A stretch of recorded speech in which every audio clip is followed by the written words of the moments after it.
नमस्कार बच्चों, मैं सुरुचि सामरिया आपका ई कक्षा में स्वागत करती हूँ। आज आप मेरे साथ कक्षा 5 की हिंदी विषय के अंतर्गत पाठ 13 यानी कि किताबों के अभ्यास प्रश्न हल कर रहे हैं। बच्चों, आप मेरे साथ यह पाठ पिछले भाग में पढ़ चुके हैं।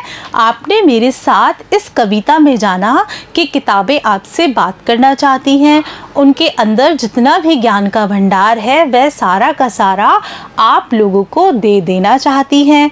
तो बच्चों, अब हम इस भाग में कविता पर आधारित अभ्यास प्रश्नों को हल करेंगे। आइए देखते हैं हमारा पहला प्रश्न क्या है। पहला प्रश्न है, किताबें क्या करती हैं? बच्चों, बहुत ही सरल प्रश्न है। किताबें क्या करती है? किताबें हमसे बातें करके ज्ञान देना चाहती है। किताबों के अंदर बहुत सारा ज्ञान भरा हुआ है, वह सारा का सारा आप लोगों को देना चाहती है।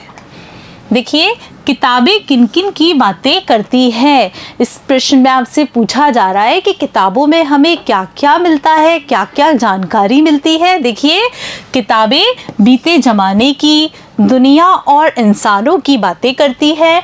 वे खुशी, गम, जीत, हार, प्यार आदि सभी की बातें करती है। यानी ऐसा कोई सा भी मानव जीवन का पहलू नहीं है जिनके बारे में हमें किताबों से जानकारी ना मिले। चलते हैं अगले प्रश्न की तरफ। किताबें क्या करना चाहती है?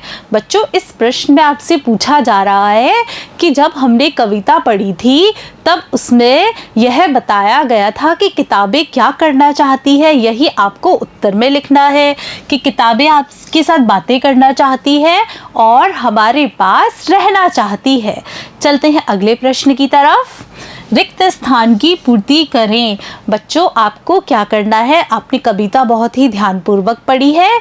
यहाँ पर कविता की कुछ पंक्तियाँ हैं, उन पंक्तियों में खाली जगह है, आपको वह भरनी है।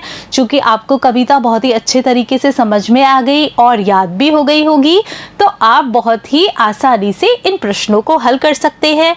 आइए देखिए, किताबें चाहती हैं। बच्चों, किताबें क्या चाहती है? किताबें कुछ कहना चाहती है। चलते हैं अगले प्रश्न पर। किताबों में आवाज़ है। बच्चों, किताबों में किसकी आवाज़ है? किताबों में साइंस की आवाज़ है। फिर देखिए, किताबों में भरमार है। किताबों में किसकी भरमार है? किताबों में ज्ञान की भरमार है। चलते हैं अगले प्रश्न की तरफ। किताबों में किसका राज है? बच्चों, इस प्रश्न में आपसे पूछा जा रहा है कि किताबों में किसका राज हमें देखने को मिलता है। उत्तर है, किताबों में रॉकेट अर्थात अंतरिक्ष का राज है। चलते हैं अगले प्रश्न की तरफ। किताबों से तुम्हें किन किन बातों की जानकारी मिलती है? बच्चों, बहुत ही अच्छा प्रश्न है आपके सामने।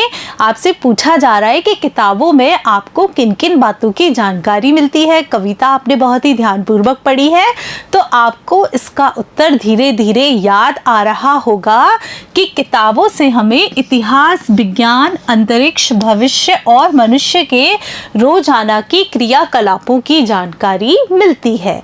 चलते हैं अगले प्रश्न की तरफ। किताबें जमाने की व इंसानों की बातें कैसे करती है? बच्चों, इस प्रश्न में यह पूछा जा रहा है कि किताबों में हमें जमाने की तथा इंसानों की बातें कैसे मिलती है। तो हम इसका उत्तर लिखेंगे, किताबें हमें बताती है कि इंसान का उद्भव और विकास हुआ तथा कैसे इंसान ने प्रगति की और आज के समय तक वह पहुंच गया। चलते हैं अगले प्रश्न की तरफ। यदि किताबें नहीं होती तो क्या होता? अपने विचार लिखें। बच्चों, इस प्रश्न में आपको सोच समझकर उत्तर देना है। आपके ज्ञान के आधार पर इस प्रश्न का उत्तर दिया जाएगा। आपसे पूछा जा रहा है कि अगर किताबें नहीं होती तो क्या होता? तो बच्चों, इसका उत्तर हम ऐसे देंगे, यदि किताबें नहीं होती तो हम ज्ञान प्राप्त नहीं कर पाते, पुराना ज्ञान आगे की पीढ़ी तक नहीं पहुंचा पाते। हमें देखने, सुनने से याद रखने की क्षमता से ही ज्ञान हासिल करना पड़ता, मनुष्य जाति का विकास भी रुक जाता और अनेक समस्याओं का हल करना भी कठिन हो जाता। चलते हैं अगले प्रश्न की तरफ, देखते हैं अगला प्रश्न क्या है। अगला प्रश्न है, इनकी आवाज़ को नाम दो। बच्चों, यह तो बहुत ही आसान प्रश्न है। आपसे कहा जा रहा है कि चिड़िया के बोलने की आवाज़ को नाम दिया जाए, यानी कि चिड़िया जब बोलती है तो उसकी आवाज़ को हम क्या कहेंगे। पत्तों के हिलने की आवाज़ को हम क्या कहते हैं। बादल जब गरजते हैं तो बादल के गरजने की आवाज़ को हम क्या कहते हैं, और नदी के बहने की आवाज़ को हम क्या कहते हैं। तो बच्चों, इसके उत्तर होंगे कि जब चिड़िया बोलती है तो हम चिड़ियों के बोलने की आवाज़ को चहचहाट कहते हैं। जब पत्ते हिलते हैं तो पत्तों के हिलने की आवाज़ को हम सरसराहट कहते हैं। फिर देखिए, बादल कब गरजते हैं, जब बारिश आने वाली होती है।